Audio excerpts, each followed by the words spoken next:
मार्गदर्शन नहीं, मैं तो, आप भी गंगा के किनारे वाले हैं, हम भी गंगा के किनारे वाले हैं, तो हमारा वैसे भी मातृक प्रेम है एक दूसरे के साथ। मित्रों, जैसा कि अध्यक्ष जी ने बताया, किसान कल्याण परिषद का एक उद्देश्य है।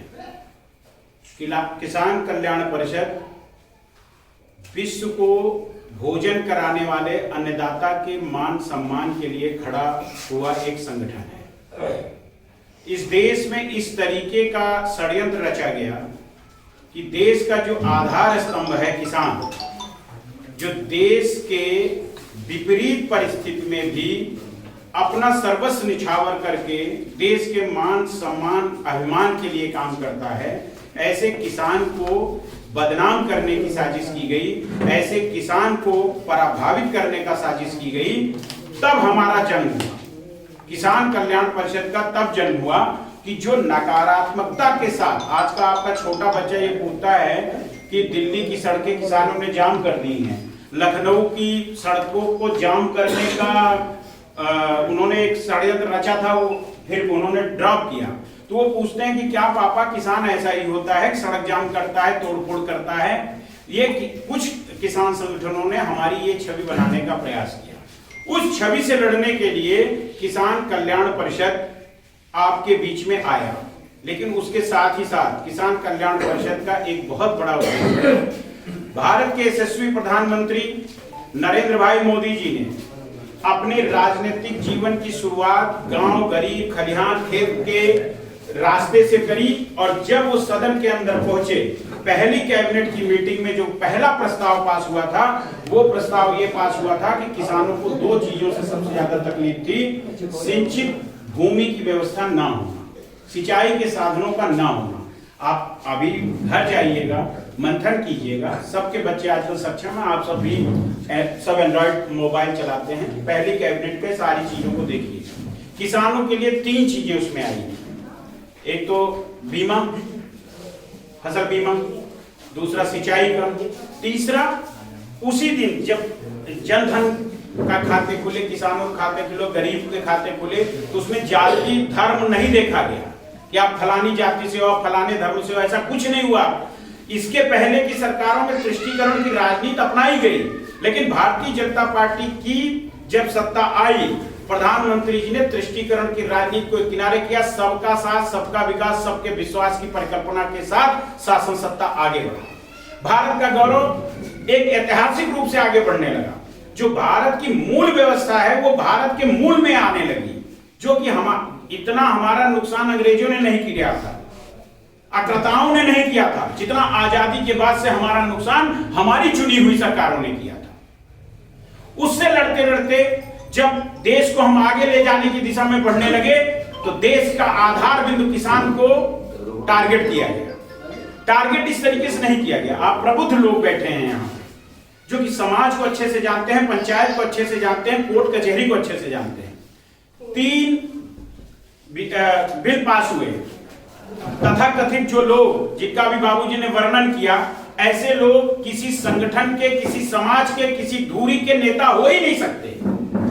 वो स्वयं भू लोग हैं जो कि इस देश के एग्रीकल्चर सेक्टर को, कृषि के क्षेत्र को कमजोर से कमजोर करने का प्रयास करते रहे हैं। उनका यह मानना था कि किसान कम कपड़े में रहे, लुगदी में रहे, अपने भर की उपजाए, अपने भर की खाए, ज्यादा देश दुनिया के चक्कर में ना फंस जाए।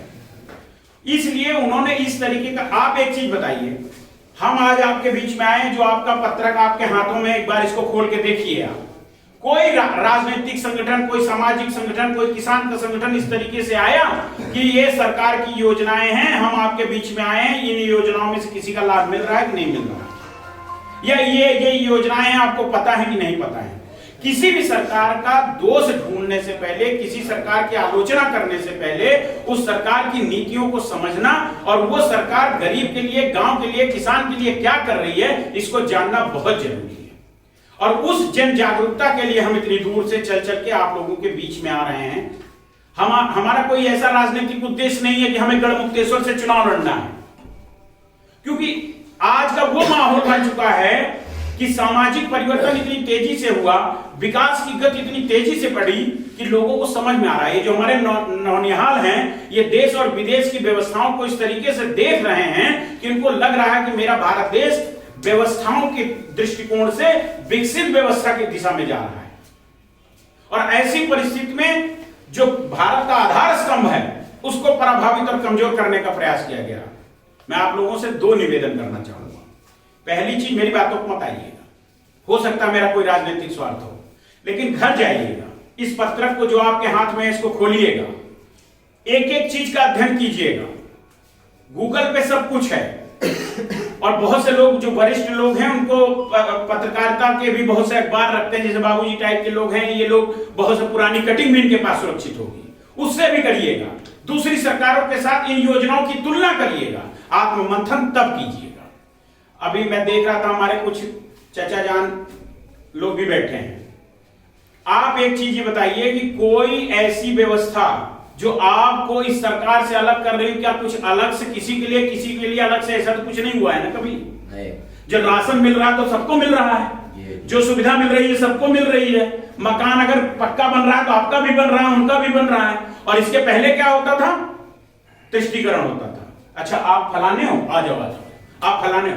इस सरकार में इस तरह की कोई व्यवस्था नहीं है। जो भारतीय है वो सब समान है, जो गरीब है, आम है, उसके लिए व्यवस्थाएं खास हो रही है।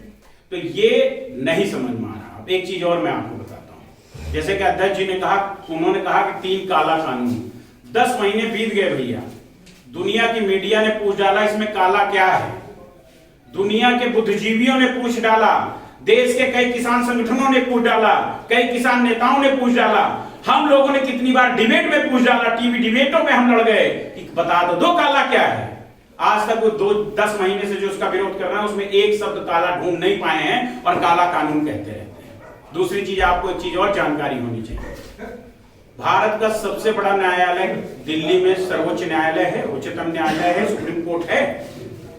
सुप्रीम कोर्ट ने 18 महीने के लिए स्थगन आदेश कर दिया। हम आप बहुत से लोग ऐसे हैं जो खेती बाड़ी या किसी न किसी चीज में मुकदमे में जाते हैं और जब स्टे हो जाता है तो हम दोनों पक्ष उसकी बात को मान लेते हैं कि स्टे हो गया, अब जो जैसा है एज इट इज है, यही होता है ना।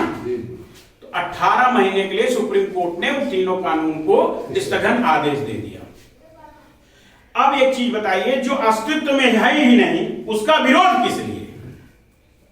और हमारे राष्ट्रीय अध्यक्ष जी ने कई बार ओपन डिबेट में कहा कि हमारे साथ आइए, गांव में चलिए, 130 योजनाएं किसानों के लिए, मजदूरों के लिए हैं, उन पे हम भी चर्चा करते हैं, आप भी चर्चा करो कि बाबा आपको मिला, चाचा आपको मिला, दादा आपको मिला।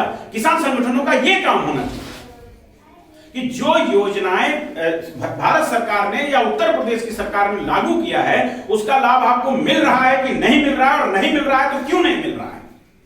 किसान संगठन वेलफेयर के लिए बने हैं ना, सामाजिक फायदे के लिए बने हैं ना, किसानों के लिए सोच के लिए बने हैं ना। लेकिन नहीं, वो काम नहीं होगा। होगा क्या? विदेशी ताकतों के साथ मिलकर देश को कमजोर करने का। दूसरा, जैसे अध्यक्ष जी ने कहा, उन लोगों ने हल्ला मचाया मंडियां बंद हो जाएंगी।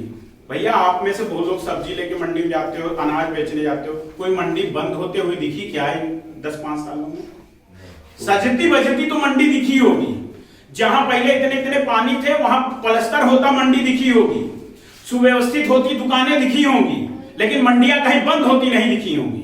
और आप जाइए, मेरी बात बिल्कुल मत मानिए, आज जाइए उत्तर प्रदेश सरकार का इस साल का मंडियों के लिए का बजट देख लीजिए, 130 करोड़ का बजट सिर्फ मंडियों की साज सज्जा के लिए प्रस्तावित हुआ है। तो अब एक चीज ये बताइए, जो सरकार मंडियां बंद करना चाहेगा वो मंडियां सजाने पे काहे पैसा खर्चा करेगी?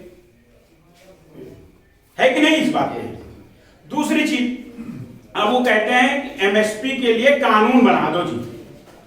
प्रधानमंत्री जी कह रहे हैं, कृषि मंत्री जी कह रहे हैं कि जो एक ऑलरेडी जियो है, एमएसपी ना कभी खत्म होगी, हमेशा रहेगी रहेगी रहेगी, सब कह रहे हैं ना जी कानून बना दो।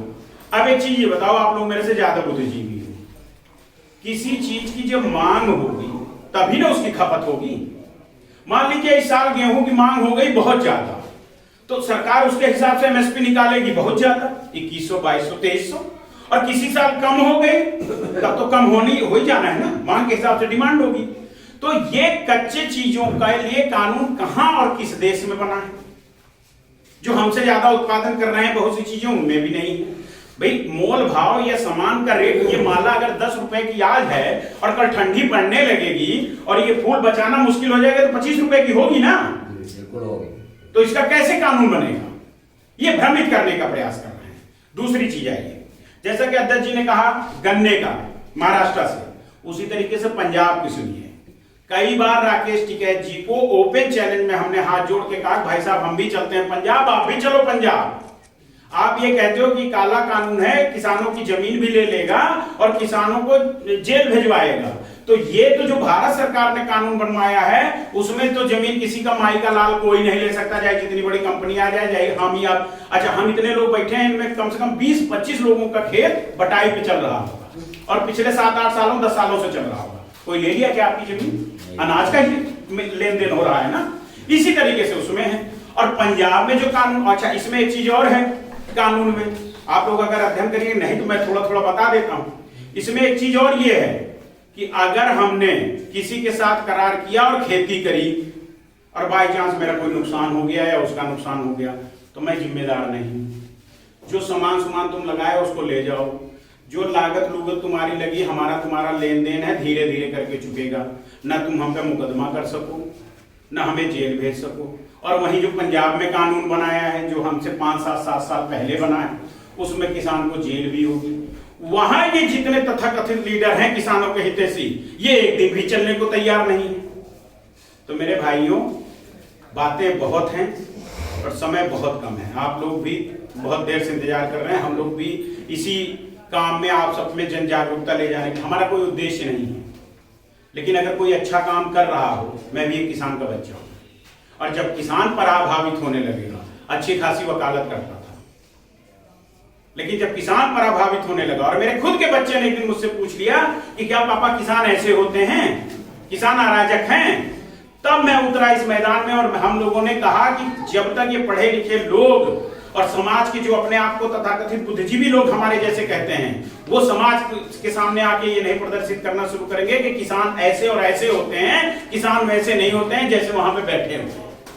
और जैसा कि बाबूजी ने कहा, कोई भी किसान, चाहे आप हो चाहे हम हैं, मैं उसकी बात का भी विरोध करता हूं जो कहते हैं हमने टमाटर सड़कों पे फेंक दिया, आलू सड़कों पे फेंक दिया, आपका एक बूंद दूध गिर जाता, आप उठा के माथे लगा लेते हो, किसान वो होता है। आलू सड़ जाती है, हमने बचपन में भी देखा, हमारी आलू सड़ जाती थी, अम्मा बीच से काट देती थी, सड़ा भाग फेंक देती थी, इसकी सब्जी बना लेती है, किसान वो होता है।